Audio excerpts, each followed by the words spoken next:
What's up, guys? Welcome back to the channel. Today we're talking all things breastfeeding. I'm going to be giving you some tips, tricks, some of my favorite products, everything you need to know for breastfeeding, things I wish I knew my first time breastfeeding my first son.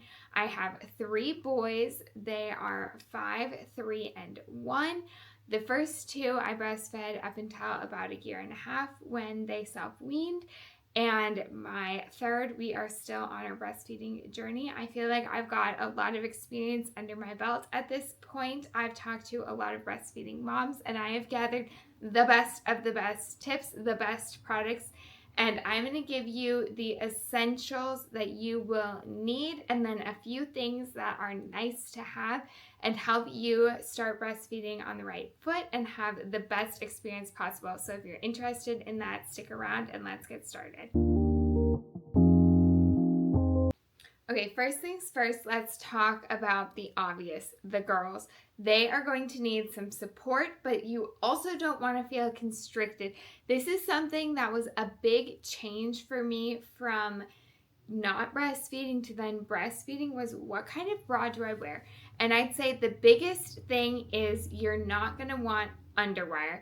Your breast size fluctuates so much even within the day from when you're full to when you've just fed your baby, that the underwire really constricts the way your breasts can enlarge. And so I would pick anything that's stretchy, has some support. Like this is a stretchy unlined thing, but there is additional support to keep it more structured on the bottom.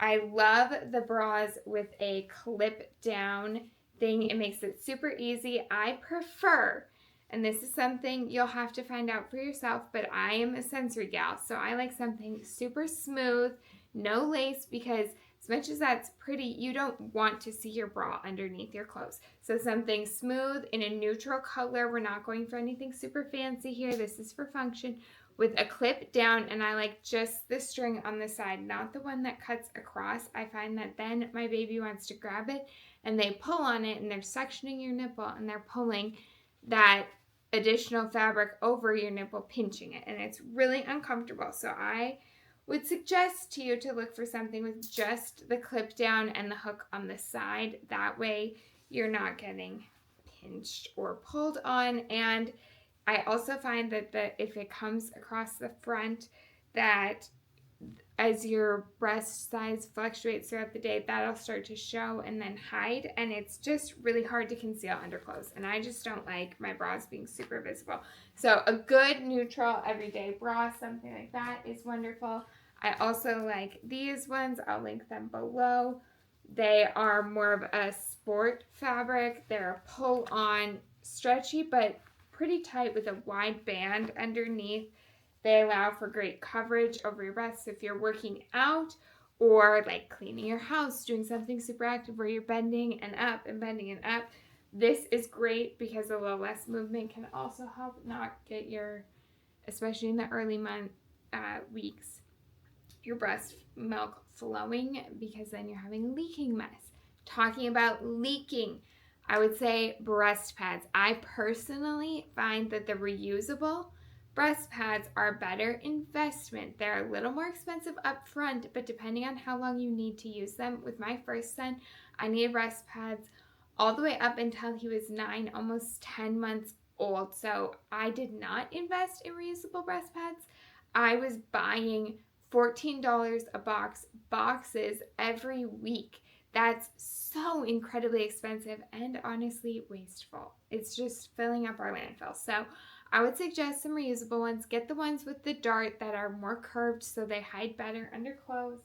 They will be less visible under something like a more tight-fitting sports bra that's going to really hold them in and cover the whole thing, although they're probably still going to be visible. So picking tops that have buttons are a little looser will hide the breast pad that you're wearing, or picking a bra with maybe a little padding. Personally, for me, my boobs get ginormous, so I am not looking for any additional fabric padding, anything up there, because I'm feeling already quite large. But I also find that there's some ways to get the leaking to stop way earlier, and it only be like month or less, depending on how much milk you're creating. So, sorry, I have so many things to tell you. I'm just trying to figure out the best order in which to tell you, but I think you might just want to get out a notepad, and I will link some stuff down below too as I talk about it. So you've got your good bras, you've got your breast pads. Now in those first weeks, first days specifically, the nipples get tender and we don't want them sticking to our shirt, our breast pad, whatever. So this is the thing I wanted but didn't know existed with my first pregnancy that changed the game in breastfeeding for me on my second child and my third. And that is silverettes. If you have not heard of these, they are amazing. This is what I would literally buy for anyone having a baby, is these, because this is what saved breastfeeding for me. I'm not exaggerating with this. One of my friends let me borrow hers because these are, if you get the silverette brand, like $70. Because they're made with 925 silver, they are more expensive, but they're hypoallergenic. They're not going to create a rash. You put them on your nipple and they cover your nipple and give space around it so that it's not getting rubbed, and they're more cooling and it will not get stuck to your breast pad, your shirt, whatever. So you just pop these on in between your bra, and I even use a breast pad because I'm a leaking gal, so I had a breast pad. And the breast pad, especially the reusable ones, will camouflage that you're wearing a metal thing on your nipples. It's not the most flattering look, that's for sure, but it seriously works. And then they also make them with a little silicone cover that you can put on, so if you're wearing a little bit more fitted shirt, this helps so that that edge doesn't like dig into your skin. But I'm telling you guys, worth every penny, and you're going to use them for more than one baby. So these are really, really amazing. I did like the rings, but I don't think it's a necessity. Just the silverettes would be great. And then also, I just want to let you know, I don't think this is a necessity, but if you are having nipple pain with latching, a few things could be happening. It could just be the way you're positioning your baby and hooking them on. It could also be that they have like a tongue or a lip tie. It could just be that you're not used to that yet and your nipples haven't really like adjusted. But they also make these things called a nipple cover. Can you even see that? A nipple cover? There you go. And so this goes over your nipple. It's called the nipple shield. And it's soft silicone. It pinches, you know, but it like suctions kind of onto your breast, and then your baby can like suck onto the rubber or silicone, excuse me, and it just makes it a little bit more comfortable. My first baby, I had to use this so much. My second baby, I was like, never even crossed my mind. The third one was a little bit of an adjustment, but I almost had to use one, and I was like, no, I can get this. And he actually had a lip and tongue release about a month and a half, 2 months old. I mean, we made it a long time before I was like, I think we just have to do it because I can see the tension that's happening. But I honestly think that has to do with having the silverettes, being a more experienced breastfeeding mom, just having positions better. I was much more accustomed. Okay, now along the lines of things for your baby, I would also say if you want to do pacifiers, I'm not saying this is a necessity for breastfeeding. I'm just saying that as a breastfeeding mom, don't be thinking you can't use them and that you can't use them right away. You for sure can. It's just a matter of feeding them first and then using enough to soothe if necessary. I especially find these helpful when they're needing to nap. My first son had a nook always, or he would have been on my boob always. Second one hated a nook, never used a nook, but he's a thumb sucker and he's almost 3. So I wish I would have actually worked a little harder to give him a nook, because that's a lot easier to take away than a thumb that's with them all the time. So there's convenient things when they're littler, but as they get older and you're starting to think about their teeth health and positioning, it's like, oh, that would have maybe been easier if they liked one. So I actually bought a collection. I loved these bibs with my first baby, and they come in multiple different styles. So I had all of those. These ended up being, for my last child, too large. They just go too far back into their throat. He would choke a lot, and part of that was with his tongue tightness and stuff. But I ended up finding that these from Ma'am, or however you want to say it, Mom, were really great. And honestly, how I figured out that this was going to be the best, he actually kind of liked this one from Bibs a little bit because it was that flatter texture, but this one was just much too far into his mouth. See how they're a little bit different. This is a little shorter, so he kind of was between those.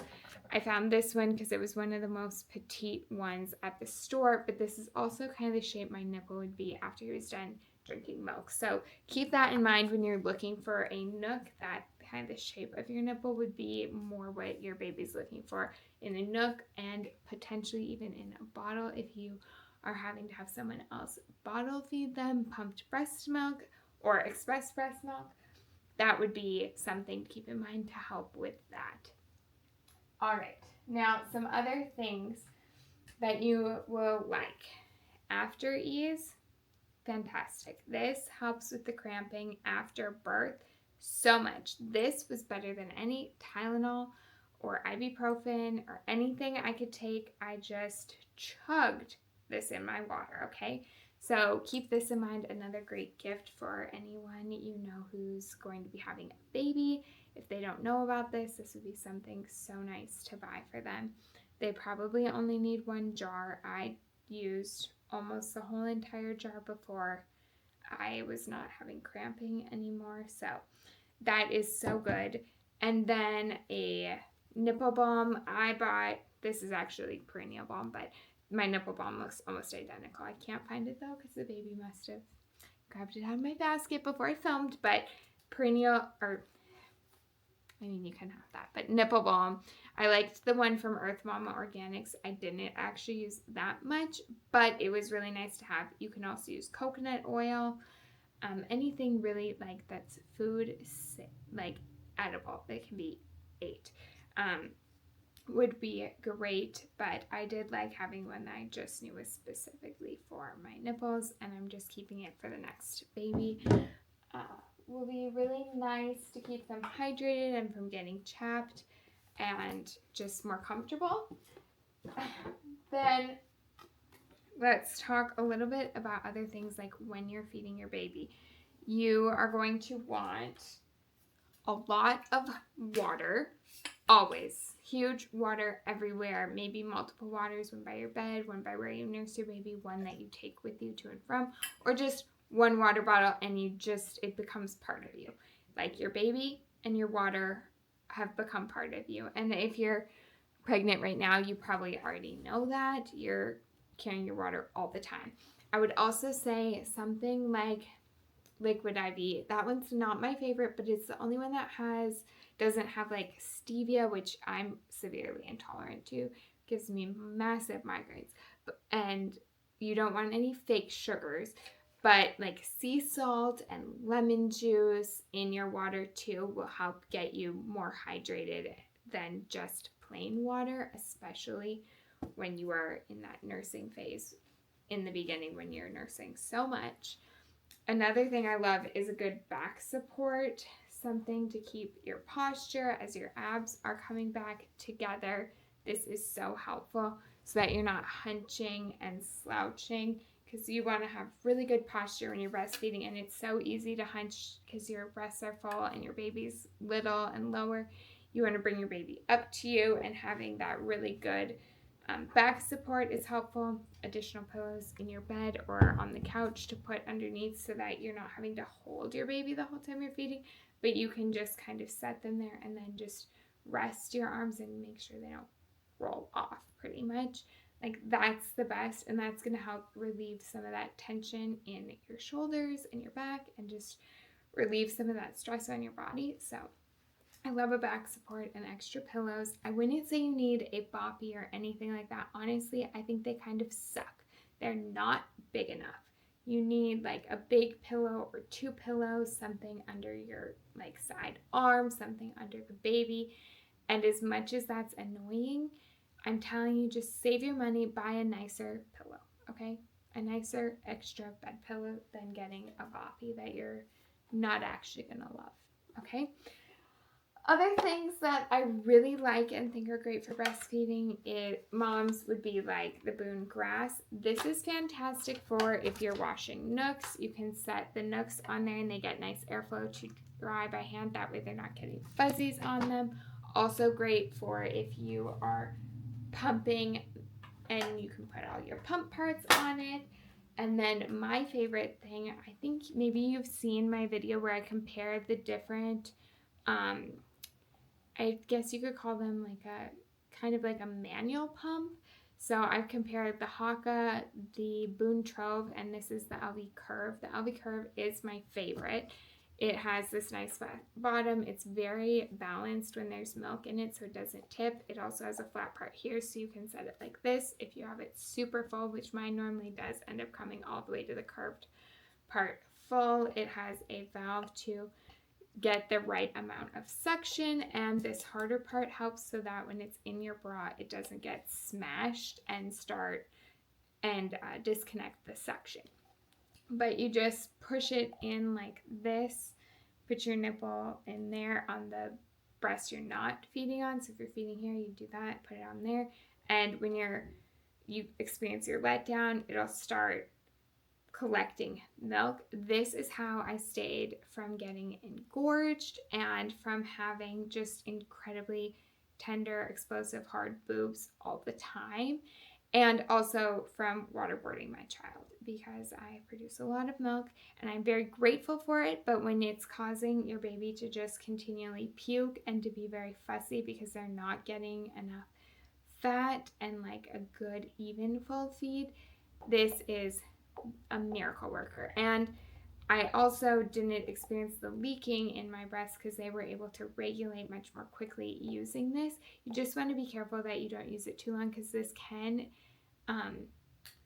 encourage your body to continue producing milk. So you want to use it to help reduce the engorgement, but not to fully relieve all the milk, unless you are trying to build a really huge stash, but then you will have to like self-wean yourself still using this. So just keep that in mind, but very good, especially in the first week or two, to help your breasts produce milk, but yet keep them at a comfortable level. So that's really amazing. And then I also liked, instead of a nipple, instead of a nursing pad, when I'd go like out for like appointments and stuff, I would use, instead of the Silverettes with the breast pad, which is a little bit of a attraction to the eye because it's very odd, I would use these. I don't even remember what this is called, but I'll link it, also from LV. And this allows, if your breast does leak, it just collects it in here. And I liked that because my nipple could still breathe. It wasn't getting pressed in and like stuck together or stuck to my shirt. So that's why I really like this. It's got a really soft silicone here that just kind of like cups your boob. And then it's a smooth, rounded breast shape. So it is honestly undetectable in clothes. I wore it under these like smocked dresses, and you can't even tell that you're wearing it because it is so incredibly, can you see, so incredibly smooth. It's like smoother than a bra, even though it's hard plastic on the outside. So that was actually a really good purchase, probably better than a bra. And that along with the bras and things is, I just loved tops with the what do you call this, smocking, super stretchy, and were so great because when you are done being pregnant, your ribs have expanded so much. Mine, like my whole entire rib cage, waist, hips grows almost 10 inches. I'm not even exaggerating. I'm so petite and my babies are so big, and I'm like petite but then super short torso. So much expansion there. So stuff like this makes it more comfortable during pregnancy because it's just so forgiving in size, and then as you come back down in size, it just adapts with you. So the sizing is so versatile on these, and the same with like as your breast size fluctuates. I just love tops like this because they're giving you support without like constricting anything, and it makes it so much more comfortable to wear. So I had dresses like this with the long sleeves, and I also had these ones.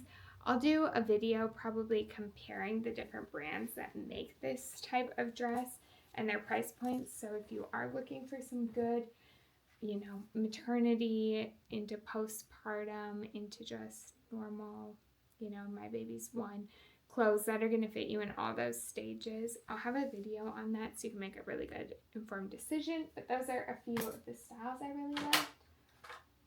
And then finally, for if you are doing, these, you're obviously going to be collecting some milk. So I store those in just mason jars in the fridge until I have a full mason jar, and then I would pour it into like a breast milk bag. I just bought the Lancino ones. I don't honestly think it matters what you have that much. You could store it however you want, but I find these are pretty good. Just keep it consistent. Those actually work on one of the breast pumps I have, so I thought just in case I can put those on instead of putting it into a into the like jar things if I really wanted to. But I like to store the milk in a glass mason jar until I pour it into those bags, and then I did end up freeze drying some of it to make powdered milk, although I haven't had to use any of my pumped breast milk yet. So, but I'm just like that. I like my baby to be with me. The thing I would say though is if you are pumping milk and you are leaving your child with someone for daycare, or even just so you can go have like an hour or two out of the house, but they're eating more often or be eating when you're there, you'll want some bottles. I'd just look for something that you're good with. Silicone, glass, something higher quality that's not gonna like leach into your baby's milk, because they are gonna probably want it warm because it comes from you warm. And then if they're not happy with the bottle because they're so used to breastfeeding, look at how fast the nipple is flowing, because I have a super fast letdown, fast flow, and I know it's fast because when I'm using this, I can hear how fast and powerful it's coming out. So I was got bottles, and I didn't even realize they come with different nipple flows. But my flow is like a level 3, like old baby flow for newborns. So my newborns were getting so upset because it was not coming out fast enough. But once I got new nipples for the bottles, that solved that problem. And then this is something that maybe you've seen a version of, but the Baby's Brew portable bottle warmer. This is the portable bottle warmer plus, and you guys, this is amazing. My friend had one of these and I borrowed it, and then when I was having my second, they made one from Munchkin that was supposedly the same. I hated it. It was way bigger than this, like a whole inch bigger, just more chunky. And I thought, if I have to leave this somewhere or give it to someone, who wants to deal with that? So this is just way, way nicer. Give me 1 second. Okay, back to what I was saying. This is just much more portable. Much more easy, very simple. It's got your little power and adjustments. There's videos on YouTube on how to use it. It's called the Baby's Brew. It's fantastic. Comes with the nice different adapters for bottles. I ended up getting the Boone bottles. I'm not saying they're the best. I'm not saying they're the worst. They're fine. I don't know. Not much to say about it. But the Baby's Brew is amazing. It does heat up the milk so easily. Way better than putting bags in a bottle warmer. I love this thing. So definitely was a good purchase. And really, that's everything. You're gonna need your boobs, to breastfeed that baby in. some sanity, good sleeping things, but you've got this, Mom. That's all I can say. You've got this. You're going to make it through. It's going to be amazing. Your baby's going to love it. And I hope for you that you love breastfeeding. Give it your best. And if it doesn't work out for you, it doesn't work out. And it's not the end of the world. But don't give in so easy is all I can encourage you. Like, try your best. Try these things. And know that you've done everything. And if you've done everything and everything just doesn't work, then, try a different avenue. But until then, give it your best shot. You can make it through. And know that the first week, 2 weeks, month is definitely the hardest. And I feel like once your baby gets to that 3 to 4 months, it becomes much more simple. They eat a lot less. It's less demanding on you. They're faster. It's more, you come into a routine and it's just a lot easier. So hopefully this gave you some great tips, some great knowledge, great products, and a little bit of encouragement. And as always, thank you so much for watching. I hope you have the most blessed day, and we'll see you in the next one.